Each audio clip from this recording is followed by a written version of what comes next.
Metrópole Entrevista. A gente vai conversar agora com César Calajon, espero ter pronunciado certo, jornalista e escritor. Ele está lançando o livro Tempestade Perfeita, o bolsonarismo e a sindemia Covid-19 no Brasil. César, boa tarde, prazer falar com você.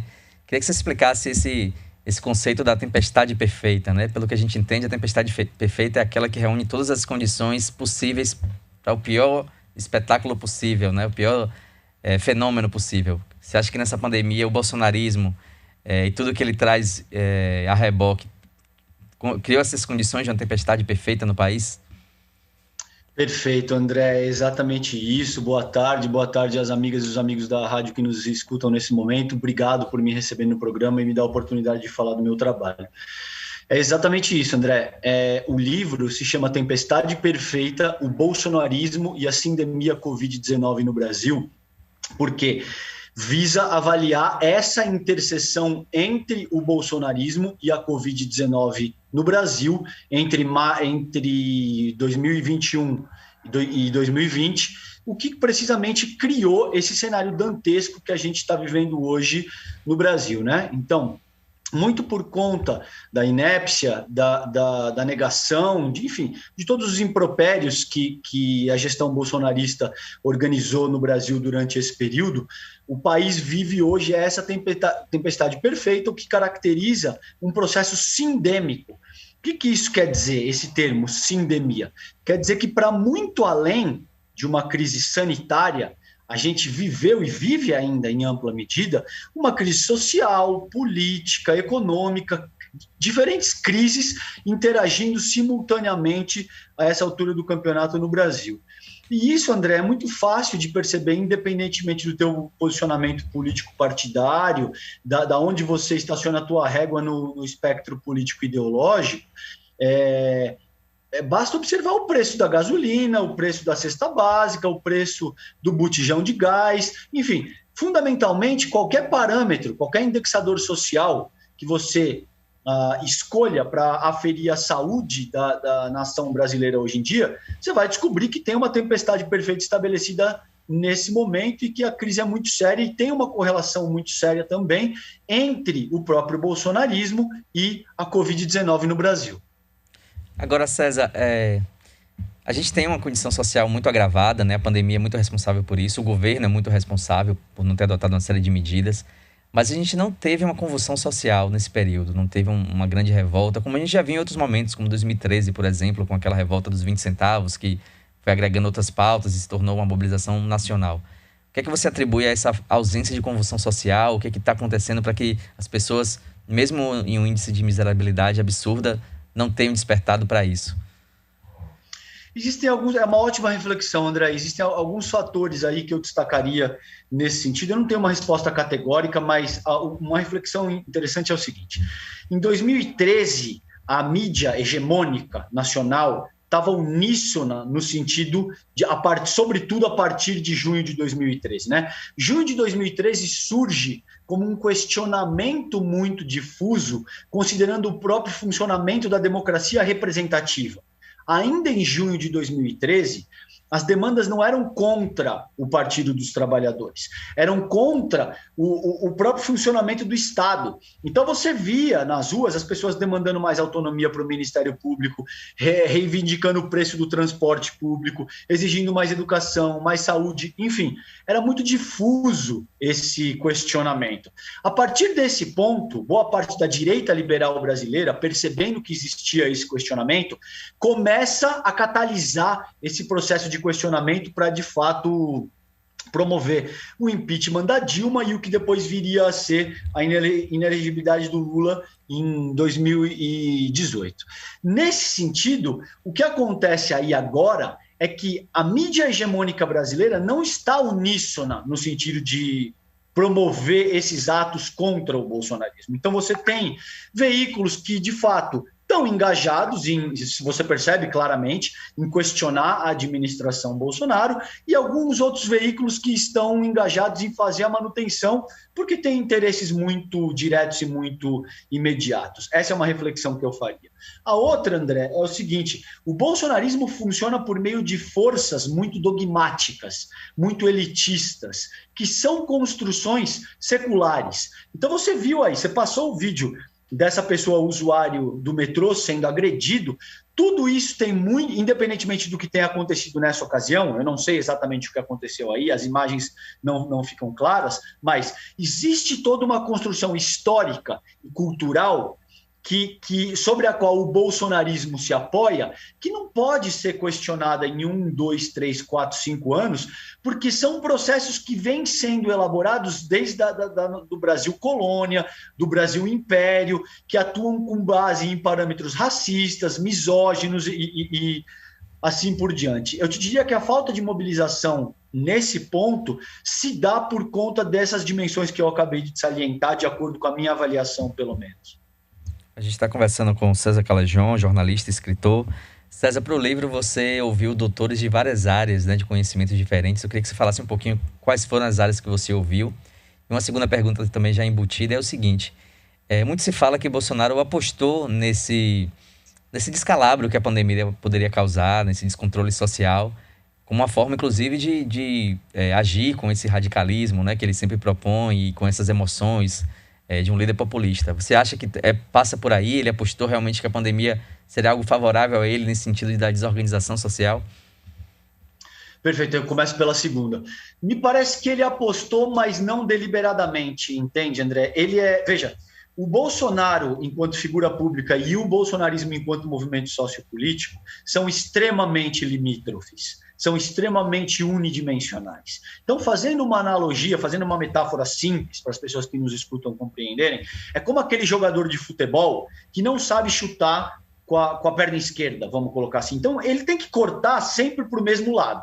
Ele tem que fazer o mesmo movimento reiteradamente, porque ele não tem elementos para agir de uma maneira um pouco mais resiliente, para, de alguma forma, dançar conforme toca a música. Então, quando surge a pandemia, ele estava caninamente aliado, fielmente aliado ao Donald Trump nos Estados Unidos.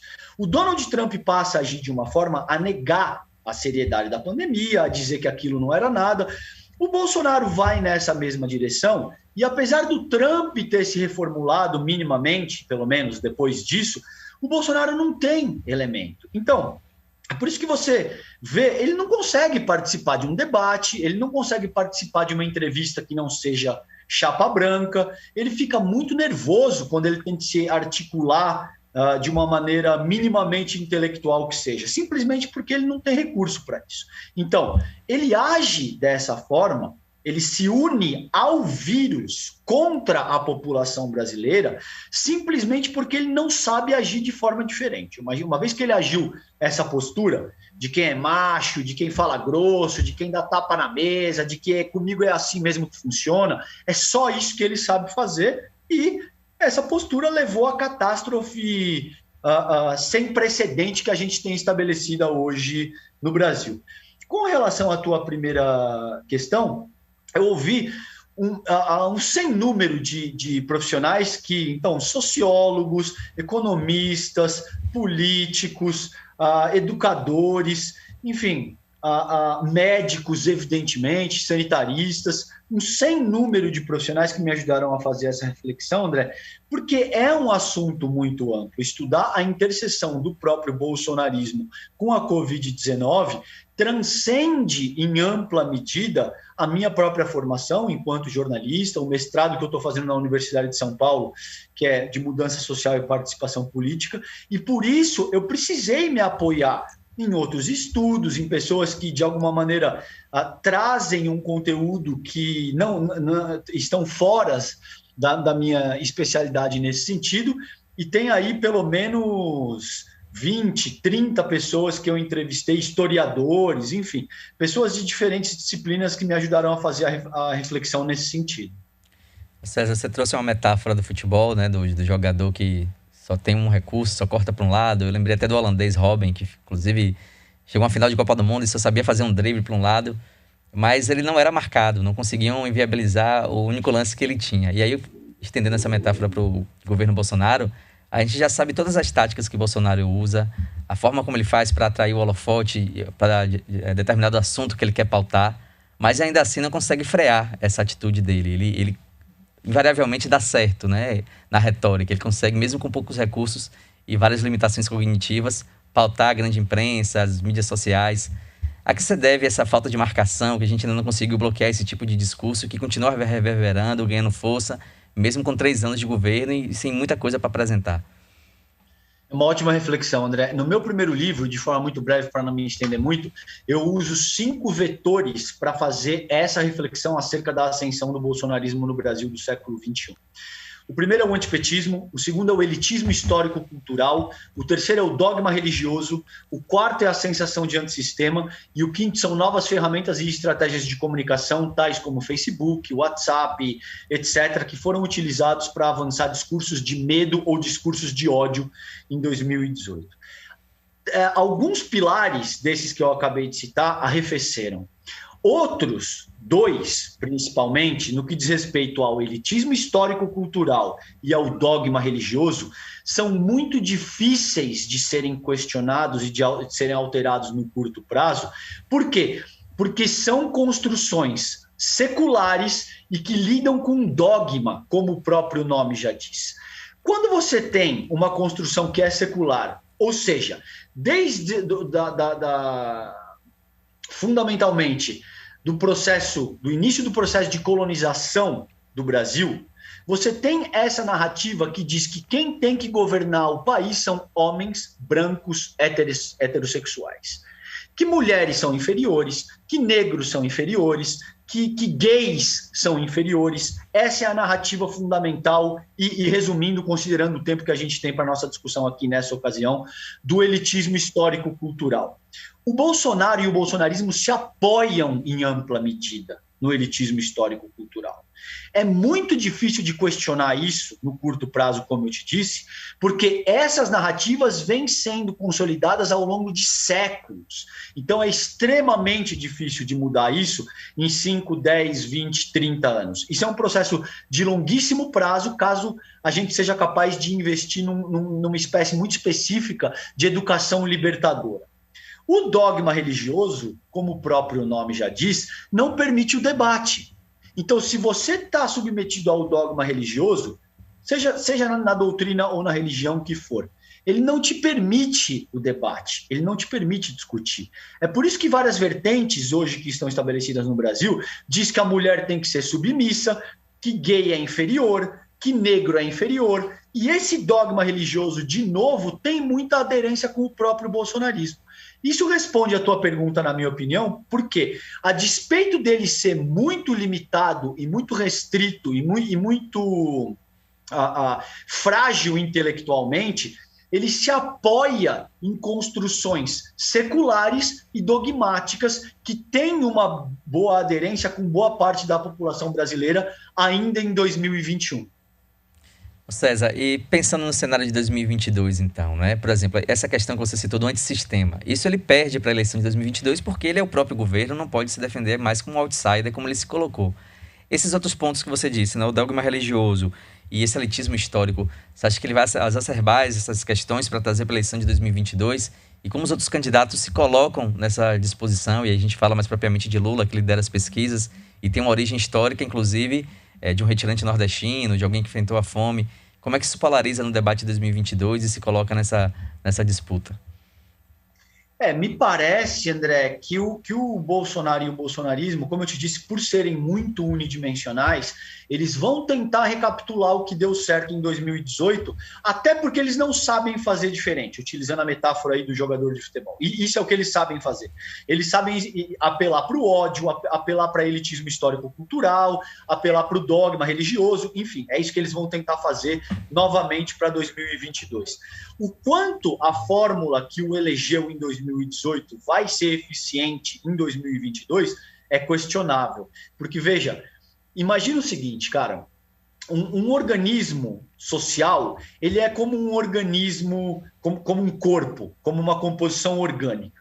A partir do momento que você ministra a mesma composição de forma reiterada, esse organismo começa a criar resistência. Ele começa a desenvolver tolerância ao que está sendo ministrado. O que isso quer dizer na prática, fundamentalmente? Que um truque, ele funciona melhor quando ele é feito com ineditismo. Quando você começa a repetir o mesmo golpe, o mesmo truque de forma reiterada, ele passa a perder eficácia. Então, o antipetismo vai funcionar com a mesma eficácia que funcionou em 2018? Me parece questionável. A sensação de antissistema vai funcionar com a mesma eficácia que funcionou em 2018? Me parece questionável, porque, como você muito bem disse, o Bolsonaro caiu no colo do Centrão. O Bolsonaro está atuando com as forças mais fisiologistas da política institucional brasileira. Me parece pouco provável que essa dimensão de antissistema vai ser tão eficaz quanto foi em 2018. Novas ferramentas e estratégias de comunicação vão ser tão eficazes? Me parece pouco provável também. O TSE já está de olho nisso. Alexandre de Moraes já disse que quem fizer isso em 2022 vai ser impugnado e eventualmente vai ser preso. Me parece pouco provável que funcione com a mesma eficácia.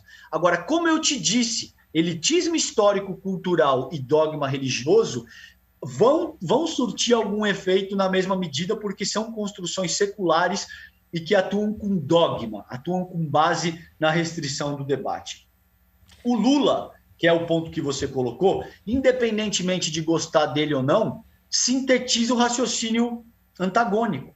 É alguém que vem de uma família absolutamente pobre, que passou fome, que foi alfabetizado tardiamente e que é o primeiro proletariado que vem da base social, goste dele ou não, tenha críticas ou não. O que eu estou te dizendo aqui, André, são fatos materiais. Eu não estou inventando nada disso para fazer a defesa do Lula, tá?